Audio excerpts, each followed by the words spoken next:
Hello dear viewers, আমরা microbes in human welfare NCERT থেকে line by line পড়েছি। আজকে আমরা principles of inheritance and variation NCERT থেকে পড়ব এবং এখান থেকে যতদূর সম্ভব যতদূর করা যায় তোমাদের আমি এমসিকিউ প্র্যাকটিস করাবো।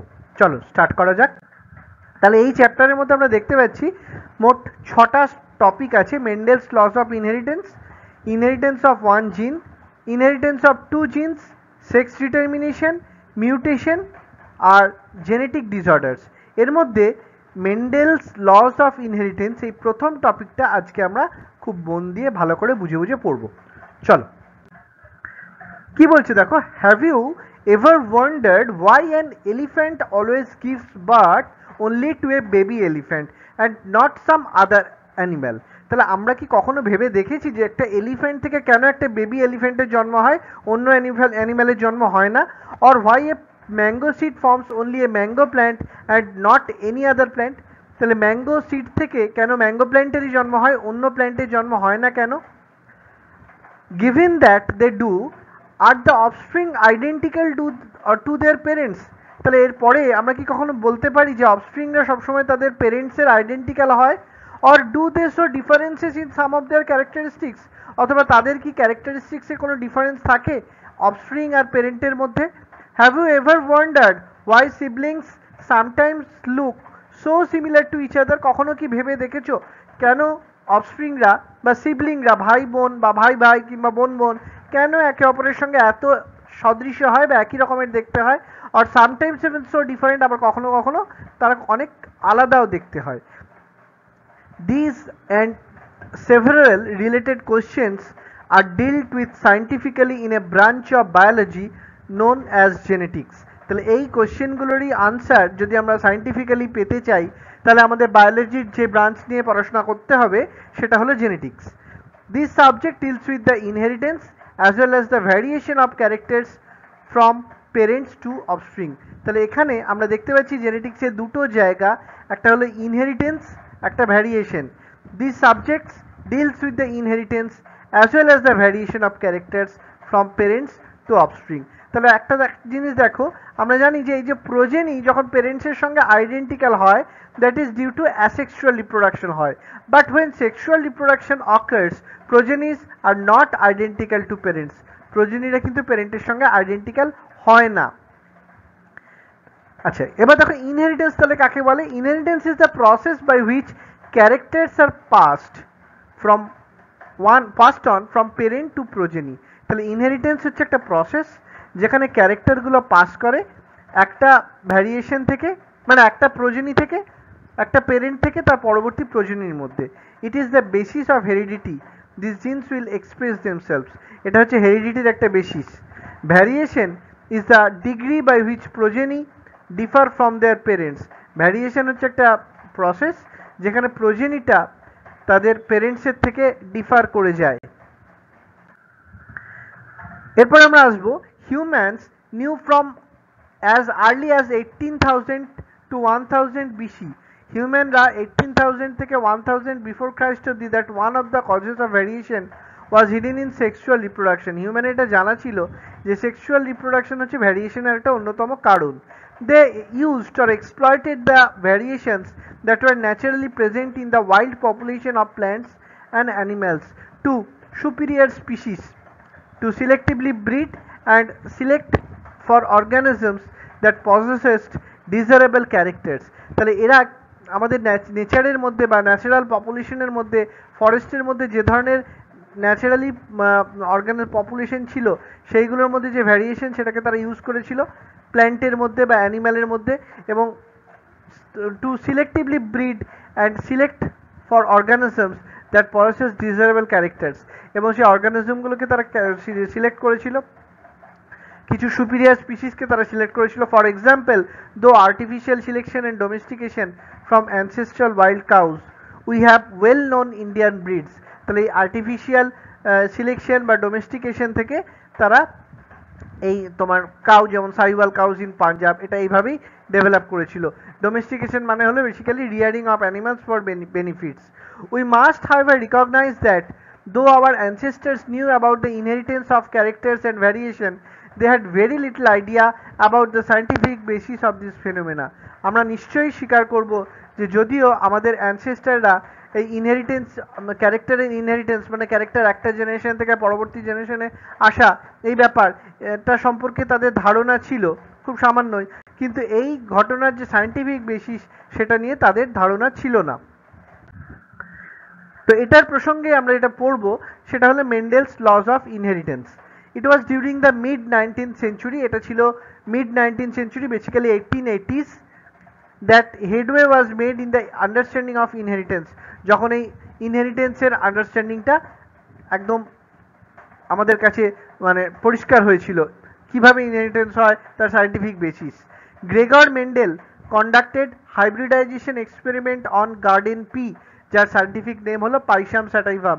গ্রেগর জোহান মেন্ডেল ইনি একটা হাইব্রিডাইজেশন এক্সপেরিমেন্ট করেছিলেন গার্ডেন পি বা পাইসাম স্যাটাইভামের মধ্যে, এবং এই এক্সপেরিমেন্টের টাইম পিরিয়ড ছিল প্রায় 7 years, যেটা ছিল 1856 থেকে 1863 অবধি। And he proposed the laws of inheritance in living organism, এবং লিভিং অর্গানিজমের মধ্যে তিনি এই লস অফ ইনহেরিটেন্সটা প্রপোজ করেছিলেন।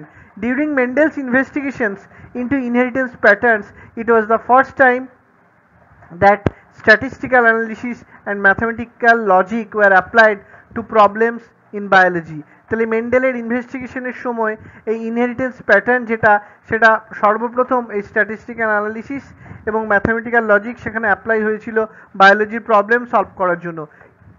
His experiments had a large sampling size, তার এক্সপেরিমেন্টের একটা লার্জ স্যাম্পলিং সাইজ ছিল, which have greater credibility to the data, যেটার একটা গ্রেটার ক্রেডিবিলিটি ছিল ডেটার that he collected.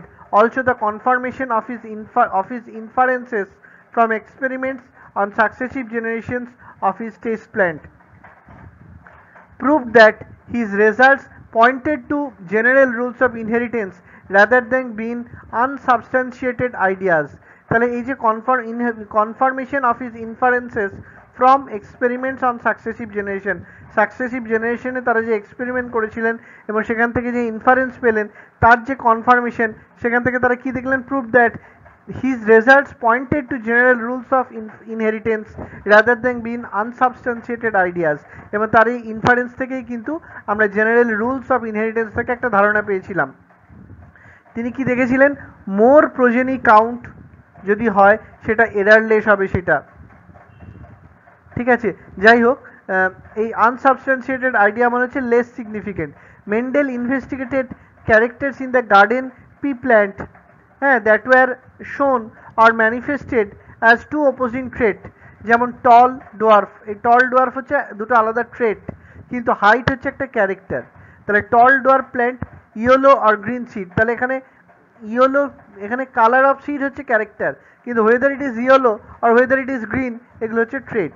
This allowed him to set up a basic framework for rules of governing inheritance.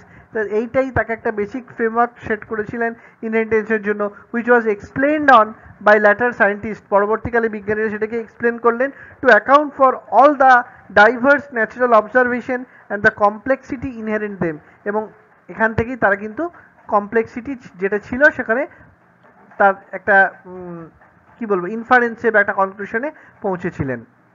এরপরে কি বলছে দেখো, Mendel conducted such artificial pollination or cross pollination experiments using several true breeding lines। তাহলে কিছু Mendel কি করেছিলেন? কিছু artificial pollination করলেন বা ক্রস পলিনেশন করলেন কিছু ট্রু ব্রিডিং পি লাইন্স নিয়ে। A true breeding P line is one that have been undergone continuous self pollination, shows the stable trait inheritance and expression for several generations. Mendel selected 14 true breeding pea plant varieties. Mendel 7টা ক্যারেক্টারের জন্য প্রত্যেকটা দুটো করে allele choose করেছিলেন, তাহলে 7টার জন্য দুটো, মানে মোট 14 true breeding pea plant variety নিলেন as pairs which were similar except for one character with contrasting trait. তাহলে এরা সিমিলার ছিল একটা ক্যারেক্টার ছাড়া, এবং যেটার একটা কন্ট্রাস্টিং ট্রেট তাদের মধ্যে ছিল। Some of the contrasting traits selected were smooth আর রিঙ্কেল সিড, যেমন একটা ছিল স্মুথ বা রিঙ্কেল সিড, এগুলো আমি বলবো তোমাদের ভালো করে। তাহলে ডিজায়ার্ড পোলেন বা অফস্প্রিং বা ডিজায়ার্ড, এ থেকে এই যে 14 যে ট্রু ব্রিডিং পি প্ল্যান্ট নিয়েছেন সেগুলো ছিল অ্যাকচুয়ালি ট্রেট। তাহলে এগুলো হচ্ছে একটা ট্রেট, ওয়ার স্মুথ আর রিঙ্কেল, ইয়েলো আর গ্রিন, ইনফ্ল্যাটেড আর কনস্ট্রিক্টেড, ইয়েলো পড, হ্যাঁ, বা গ্রিন পড, টল প্ল্যান্ট আর ড্রোয়ার্ফ প্ল্যান্ট, এগুলো হচ্ছে এক একটা ট্রেট। তাহলে এখানে দেখো ডায়াগ্রাম আমরা টেবিলের মধ্যে দেওয়া আছে। ক্যারেক্টার হচ্ছে সিড শেপ, তার ডমিনেন্ট ট্রেট হচ্ছে রাউন্ড, রিসেসিভ ট্রেট হচ্ছে রিঙ্কেলড। সিড কালার, ডমিনেন্ট ট্রেট হচ্ছে ইয়েলো, রিসেসিভ ট্রেট হচ্ছে গ্রিন। ফ্লাওয়ার কালার, এর ডমিনেন্ট হচ্ছে ভায়োলেট, রিসেসিভ হচ্ছে হোয়াইট। পড শেপ, এটা ডমিনেন্ট ক্যারেক্টার হচ্ছে ফুল, রিসেসিভ ট্রেট হচ্ছে কনস্ট্রিক্টেড। পড কালার গ্রিন, আর মানে ডমিনেন্ট পড কালার এর এটা হচ্ছে ক্যারেক্টার, ডমিনেন্ট ট্রেটটা হচ্ছে গ্রিন, রিসেসিভ ট্রেট হচ্ছে ইয়েলো। ফ্লাওয়ার পজিশন হচ্ছে ক্যারেক্টার, যার এক্সিয়ালটা হচ্ছে ডমিনেন্ট ট্রেট আর রিসেসিভটা হচ্ছে টার্মিনাল। স্টেম হাইট এটা ক্যারেক্টার, ডমিনেন্ট ট্রেট হচ্ছে টল, রিসেসিভ ট্রেট হচ্ছে ডোয়ার্ফ। তাহলে আমরা পড কালার আমরা কি দেখতে পাচ্ছি, ডমিনেন্ট গ্রিন হয় আর রিসেসিভ হচ্ছে ইয়েলো। সিড কালার কি হবে, ডমিনেন্ট হচ্ছে ইয়েলো আর রিসেসিভ হলো গ্রিন। তাহলে ক্যারেক্টার কি হতে পারে, সিড, পড, ফ্লাওয়ার এবং স্টেম, চারটি জায়গা থেকে উনি ক্যারেক্টার নিয়েছিলেন। সিডের সঙ্গে ছিল সিড কালার, সিড শেপ, পডের সঙ্গে ছিল পড শেপ, পড কালার, ফ্লাওয়ার ছিল ফ্লাওয়ার কালার, ফ্লাওয়ার পজিশন, আর স্টেম থেকে হচ্ছে স্টেমের হাইট। এই বেসিসে দেখলেন। আচ্ছা, ডমিনেন্ট ট্রেট আর রিসেসিভ ট্রেট কখন বলবো? ডমিনেন্ট ট্রেট হচ্ছে যখন দুটো অ্যালিল একটা আরেকটার প্রেজেন্সে যখন এক্সপ্রেস করে তখন তাকে আমরা বলবো ডমিনেন্ট ট্রেট। কিন্তু যদি একটা আরেকটার প্রেজেন্সে এক্সপ্রেস করতে মানে যখন কোনো একটা এক্সপ্রেস করার জন্য দুটো অ্যালিল লাগবে তখন সেটাকে আমরা বলবো recessive trait. The contrasting traits studied by Mendel in pea plant. Stem হাইটের জন্য টল হচ্ছে ডমিনেন্ট, ডোয়ার্ফ রিসেসিভ। ফ্লাওয়ার কালারের জন্য violet dominant, white recessive. Flower পজিশনের জন্য এক্সিয়াল ডমিনেন্ট, টার্মিনাল হচ্ছে রিসেসিভ। পড শেপ হচ্ছে ইনফ্লেটেডটা ডমিনেন্ট, কনস্ট্রিক্টেড হচ্ছে রিসেসিভ। পড কালার হচ্ছে গ্রিনটা ডমিনেন্ট, ইয়েলোটা রিসেসিভ। সিড শেপ হচ্ছে round dominant, wrinkle recessive. Seed colour হচ্ছে ইয়েলো ডমিনেন্ট, গ্রিনটা হলো রিসেসিভ। তাহলে আমরা এখানে এবার কিছু এমসিকিউ করব। তাহলে কি বলছে দেখো, Mendel selected how many true breeding pea plant, এটা হবে option 14। Next, genotype is genetic composition of an individual, এটা হবে অপশন ডিটা। Characters are controlled by discrete units called factors. One of the following did not constitute the 7 contrasting pairs of characters noticed by Mendel. এটা হচ্ছে shape of the leaves, বাকিগুলো height of the plant, shape of the pod, color of the pod, এগুলো কিন্তু Mendel choose করেছিলেন। তাহলে shape of the leaves-টাই কিন্তু Mendel এই ক্যারেক্টারটা কনসিডার করেননি। Next, among the 7 pairs of contrasting traits in pea plant as studied by Mendel, the number of traits related to flower, pod and seed respectively were 2, 2, 2. Some of the dominant traits studied by Mendel were option C টা হবে violet flower color, green pod color and round seed shape. An organism with 2 identical allele is called homozygous. In Mendel's experiment, color of seed coat, nature of flower, position of flower, color of pod, height of stem are called, এটা হবে phenotype. Which of the following is the unit of inheritance? এটা হচ্ছে gene. Gregor Mendel conducted hybridization experiment for 7 years. এই 7 years হবে 1856 থেকে 1863 অবধি। Gene is formed of, এটা হবে option C, polynucleotide. Correct reason for Mendel's success was traits chosen by him had genes far apart so that linkage was absent. Which one is not a dominant trait among 7 P traits chosen by Mendel? এটা হবে pod color yellow.